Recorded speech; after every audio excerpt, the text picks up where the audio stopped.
لا تنسوا الإعجاب بالفيديو والاشتراك في القناة تشجيعا لنا لنستمر بنشر المزيد إن شاء الله.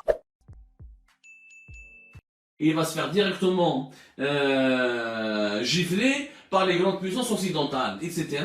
Il sera vraiment dans la scène, là il sera vraiment dans le collimateur. Mais il donc moi je dire, عندهم des moyens, mais je vous comme les normes l'armée algérienne, la direction de transmission, عندهم carrément le ministère de la Défense nationale, une direction de transmission, de la guerre électronique, عندهم la direction de transmission et des télétransmissions, des transmissions. Système et guerre électronique. Guerre électronique, il y a toute une direction, moyen les enjeux. Et pourtant, ils ne laissent pas l'Algérie développer Internet. Ils ne laissent pas la population algérienne jouir de la modernité que peut lui offrir Internet. Ils jouir des potentialités économiques. وعلاش؟ parce que على بالهم لو كان الشعب يستعمل مليح الانترنت ويقدر يخدم في الانترنت ويقدر يقرا في الانترنت ويولي فاهم ويولي قاري ويولي عنده دراهم etc. Il y aura un sentiment d'émancipation. Il y aura une bouffée de liberté, une bouffée d'oxygène qui permettra aux gens de réclamer de la liberté, de réclamer des droits.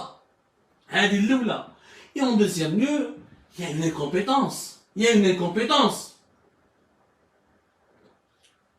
Pourquoi il y a une incompétence?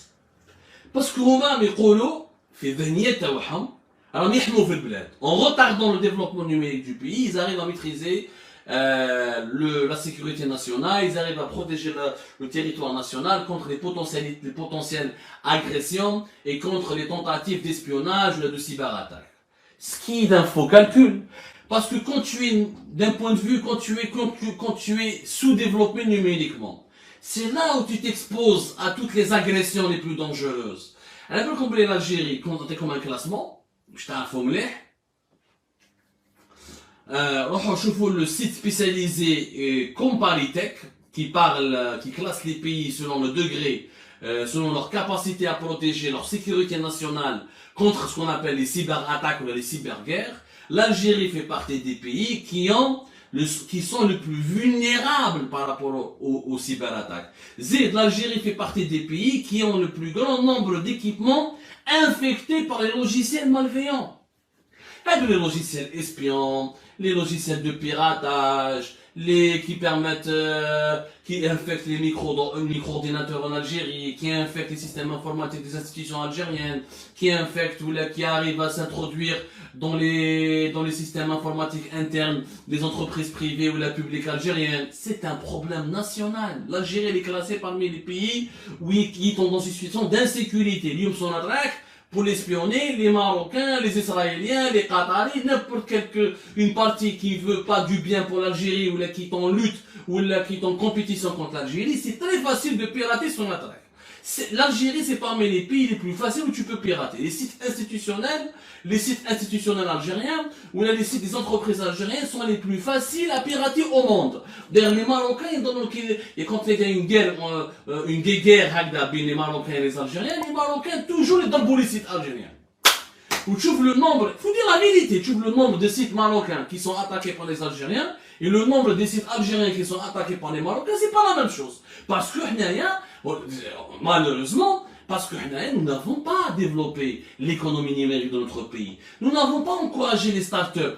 Les génies que nous avons, l'Institut national de l'informatique, l'INI, le fameux INI, je sais pas comment il est devenu aujourd'hui son nom, apparemment il a changé son nom, j'ai oublié. 90% de nos programmeurs, de nos webmasters, de nos infographes, de nos informaticiens, ils partent à l'étranger, ils restent pas en Algérie, ils sont très rares qui restent en Algérie. Allez-y trouver un bon webmaster en Algérie. Allez-y trouver un bon informaticien en Algérie. Allez-y trouver un véritable programmeur ou quelqu'un qui maîtrise tous les logiciels les plus sophistiqués à Internet en Algérie. C'est hyper compliqué. Et après, nous avons beaucoup de bricoleurs, nous avons beaucoup d'autodidactes. Donc certains de ces autodidactes, ils sont même brillants. Il y a un génie national en Algérie. Les Algériens aiment l'informatique, ils aiment la technologie. Les Algériens ont des prédispositions pour développer le savoir technologique et le savoir-faire. Ça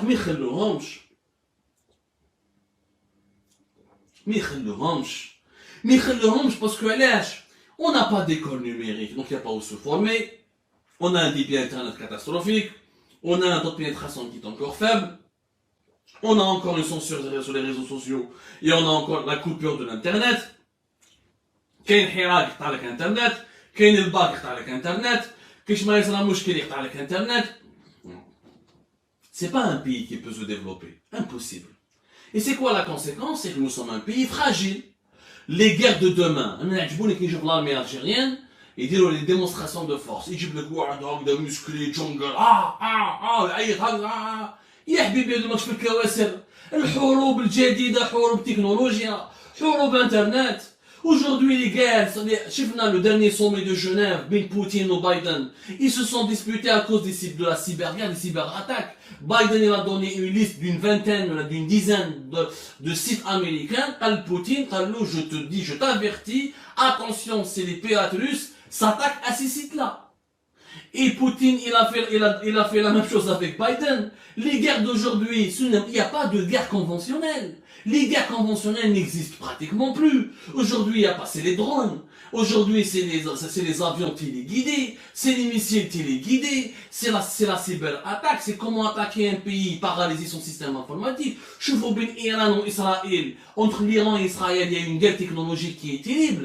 Les Israéliens, ils payent des millions de dollars, si ce n'est pas des milliards, pour attaquer les infrastructures informatiques des sites nucléaires iraniens. Et les Iraniens font la même chose pour se défendre contre les Israéliens.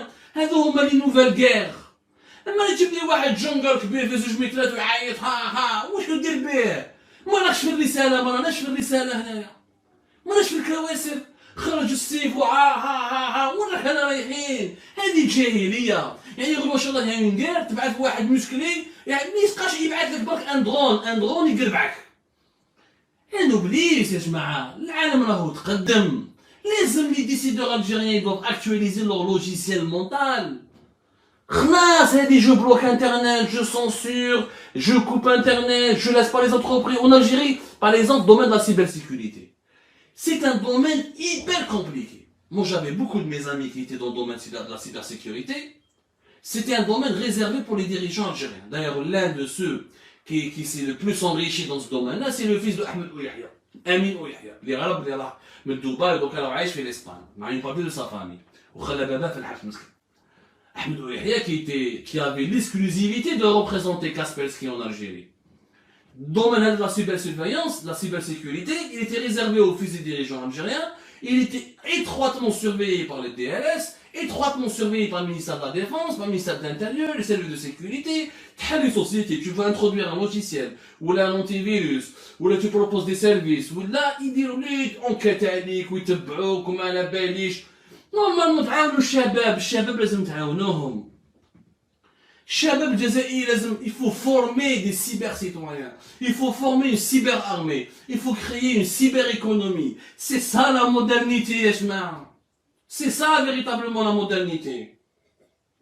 ماشي نروح انايا à cause d'un examen اللي اسمه الباك je ferme tout un pays, je vais verrouiller tout un pays.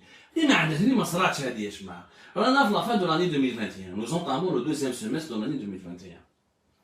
Si ces mentalités ne changent pas, si ces pratiques ne disparaissent pas rapidement, notre pays va connaître un sous-développement accéléré et gravissime. Et on ne pourra jamais se remettre de ce sous-développement.